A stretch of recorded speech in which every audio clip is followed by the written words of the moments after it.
Jogos e filmes nos levam a mundos de fantasia, embora cada formato tenha suas próprias técnicas de contar suas histórias. Ambos têm o objetivo de nos entreter. Porém, as adaptações parecem difíceis de realizar. É por isso que surgem alguns longas horríveis ou cômicos que se basearam em jogos. Por isso, hoje no canal vamos falar sobre as piores adaptações dos jogos para o cinema.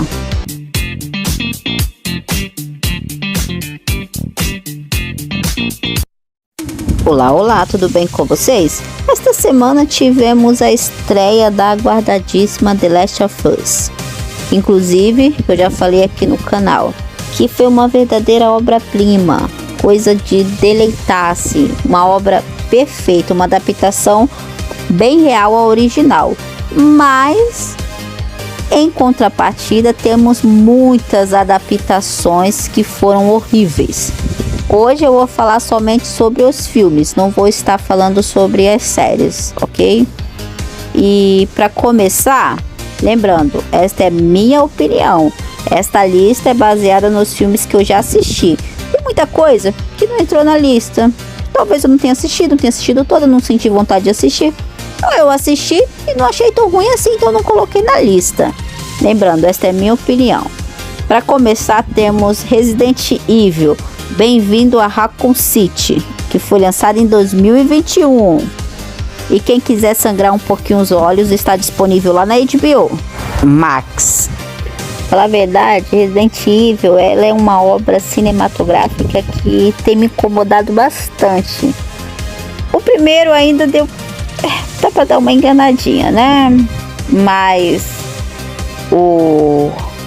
eu falei que eu não ia falar sobre a série, mas não tem como falar sobre Resident Evil e não lembrar sobre aquela aberração daquela série da Netflix, que parece que se passa num mundo paralelo, no multiverso, porque não é possível. Que série horrenda é aquela? Mas voltando a Raccoon City, tem que assistir sem muitas expectativas, né? Já que eu não curti muitas outras adaptações do Paul Anderson, esses longas são até divertidos, se você esquecer que eles são baseados na franquia Resident Evil da Capcom. Bem-vindo a Raccoon City é uma grande decepção, não apenas para os fãs dos jogos, mas também para quem gosta de filmes de zumbi. E o roteiro é uma coisa desconexa e sem graça. O Leon é um alívio cômico pro longa, onde já se viu isso? A Jill tem uma queda pelo Wesker e eles forçam muito a barra para mostrar a ambientação dos anos 90 também. É uma coisa que incomoda bastante. Resident Evil de 2002 a 2017, vou estar colocando na lista também. A premissa dos filmes é a luta de Alice contra a Umbrella Corporation, responsável por criar o T-Vírus que causa o apocalipse zumbi. Ao longo de seu desenvolvimento e 6 filmes, a série de filmes Resident Evil foi um fiel traidor do material original. Embora tenha uma pegada para um filme de terror de ação, é uma adaptação horrível do jogo. E nada, sinceramente, pouca coisa lembra o jogo original, pouquíssimas coisas. A protagonista Alice, ela é uma personagem inventada que nunca sequer nem existiu nos jogos. E tem, ao decorrer destes 6 longas, tirando o Raccoon City, né, que foram lançados entre 2002 e 2017, tem umas coisas que me incomodam bastante. Por exemplo, no Resident Evil 2, quando ela luta com o Nemesis, nossa, mas eu achei muita força, nossa, muito. Quem já jogou sabe que Nemesis, ele era um dos chefes mais difíceis para você poder derrotar. E no filme ele tem o dobro do tamanho dela. O braço dele é 3 vezes maior do que o dela, mas ela consegue parar os socos que ele dá. Ai, tanta coisa incomoda nesse filme. E E de lá depois só piorou tudo, né? Em Resident Evil 3, a extinção, ela tem até superpoderes. Então é uma coisa que... E o primeiro filme, ele foi criado com orçamento de 33 milhões de dólares e arrecadou mais de 102 milhões. Já o último arrecadou mais de 312 milhões de dólares, com um orçamento de 40 milhões. Isso demonstra que os filmes são divertidos para o grande público, mesmo que decepcione os fãs dos jogos. Super Mario Bros. 1993. Os irmãos Mario e Luigi, encanadores do Brooklyn, precisam resgatar a princesa Daisy e seu pai, o Rei Cogumelo, das garras do terrível Rei Koopa, que vive em um mundo paralelo subterrâneo, onde os habitantes são descendentes de dinossauros. A dupla tenta impedir o plano de Koopa, que quer invadir o mundo. Para isso, Mario e Luigi enfrentam verdadeiros desafios mortais. O filme foi massacrado pela crítica e não agradou aos fãs do jogo, mesmo com as excelentes atuações de Bob Hoskins, o Mario, e John Leguizamo, o Luigi, não foram suficientes para alavancar o longa. Quando se assiste ao longa, causa uma estranha sensação de frustração e diversão, porque é tanta vergonha alheia que se torna até engraçado. Foi uma adaptação feita sem cuidado e sem nenhuma pesquisa. Street Fighter, a batalha final, de 1994. No Sudeste Asiático, um general sequestra 63 delegados da ONU e exige um resgate milionário. O coronel Guile e a agente da inteligência britânica Kemi tentam resolver a situação, mas seus planos são ameaçados por uma repórter atrás de vingança. O que mais incomodou neste longa é que ele deixou de ser uma adaptação fiel à série de jogos de luta da Capcom e foi mais uma adaptação cheia de erros. Ao invés de focarem nos amigos e rivais Ken e Ryu, apresentaram um grupo de personagens muito mal interpretados. Infelizmente, esta obra horrorosa foi o último longa de Raul Julia, que interpretou Bison. E este longa ainda gerou um horrível jogo, Street Fighter The Movie, que foi lançado em 1995 para arcade, House of Dead, de 2003.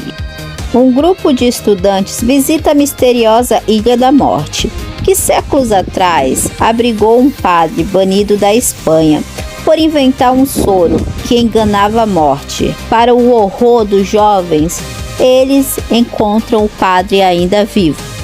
Este jogo de tiro em primeira pessoa da Sega é lembrado com carinho até hoje pelos frequentadores de fliperama. O enredo do filme é bem simples. Jovens são convocados a uma ilha para se divertir e são surpreendidos por uma casa cheia de zumbis. O pior é que o longa ainda ganhou uma sequência, por incrível que pareça. Alone in the Dark, O Despertar do Mal, de 2005.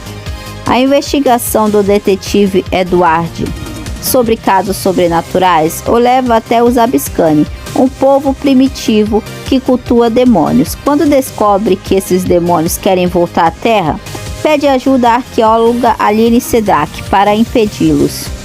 Olha, apesar de eu até me simpatizar com o trio principal, né? Principalmente o Christian Slater, que eu acho ele assim um excelente ator, mas nossa, a história, os diálogos, os efeitos especiais e as atuações são muito ruins. Que filme ruim. Doom, A Porta do Inferno. A equipe do cientista Todd Carmack descobre que o cromossomo sintético que desenvolveu é perigoso demais quando aplicado em seres com traços psicóticos ou violentos. Depois que um assassino é testado e se transforma em um monstro destrutivo, uma equipe é mandada para destruí-lo. Doom é um exemplo sobre o que não fazer em uma adaptação de jogo de videogame. Superficialmente baseado no jogo, provavelmente adaptado de Doom 3, o longa segue um grupo de fuzileiros navais em uma missão a Marte, enfrentando criaturas demoníacas. Mesmo com suas falhas, alguns consideraram este o melhor filme de videogame na época. Lembrando, ele foi lançado em 2005. E algumas poucas cenas de tiro em primeira pessoa remetem um pouco ao jogo original. Lara Croft, Tomb Raider, A Origem da Vida, de 2003. A missão da arqueóloga Lara Croft é encontrar a lendária Caixa de Pandora, que guarda todos os males do mundo, que tudo indica se encontra nos confins do continente africano, mas ela não é a única atrás dessa poderosa relíquia. O primeiro Lara Croft Tomb Raider é aquele filme que é ruim, mas acabamos gostando pela nostalgia, mas nem a nostalgia consegue salvar A Origem da Vida. O longa é exagerado, aumenta situações absurdas e tem uma história sem graça, personagens caricatos e até tentam emplacar um romance para a heroína. Street Fighter, A Lenda de Chun-Li, de 2009. Em Bangkok, na Tailândia, o chefão do crime e seus capangas iniciam uma guerra pelo poder, acabando com todos que cruzam seu caminho. A violência aumenta e um mestre em artes marciais e agentes da Interpol entram em ação. É incrível, é uma coisa assim incrível como Hollywood esquece a dupla principal de Street Fighter, que é quem? É o Ryu e o Ken, os verdadeiros protagonistas. Nas tentativas de adaptar a série para as telonas, eles ignoraram completamente os personagens. O filme de 94, que teve o Jean-Claude Van Damme como Guile, mas o nível de Street Fighter, a Lenda de Chun-Li, é tão fraco que o próprio Van Damme se recusou a participar. O elenco nada lembra os personagens dos jogos. É uma história fraca envolvendo o pai sequestrado por uma organização criminosa. É um filme baseado em um game de luta em que as cenas de ação são totalmente mal feitas. E eu particularmente gostava muito da personagem Chun-Li. Todo mundo sabe que ela tem aqueles golpes de perna, tudo. É muito bom a jogabilidade dela, jogar com ela, mas nossa, o que aconteceu neste longa? Lamentável, é de sangrar os olhos. Tekken, de 2009. No ano de 2039, o lutador de rua Jin testemunha o assassinato de sua mãe pela Tekken, a mais terrível das corporações que dominou o mundo. Ele parte para a vingança, buscando consagrar-se campeão em um mortal torneio de luta. É outro filme de luta que falhou em adaptar a história do game. Temos uma trama, nossa, horrível, em que o mundo é comandado por empresas que criam um torneio de luta para entreter a população. Este filme é terrível e o próprio criador dos jogos, Katsuhiro Harada, renega essa adaptação. E para piorar, ainda teve uma continuação. Eu vi outras listas, né, que essa daqui eu fiz assim, no meu ponto de vista, ao meu gosto, o que eu achei, a minha opinião. E em algumas delas se repetiam muito Double Dragon. Só que Double Dragon pra mim é um clássico. Eu não vou colocar nessa lista, estou colocando ele aqui só pra quem não assistiu, vá assistir, porque eu achava muito bom esse filme, eu acho muito bom. Era um clássico da sessão da tarde, vai, não tem por que ele entrar nessa lista como o pior filme. Pra mim ele é muito bom, eu gosto bastante desse filme. Mas e aí, qual é a opinião de vocês? Vocês têm algum filme que vocês acharam péssimo? Beijos, beijos e até mais.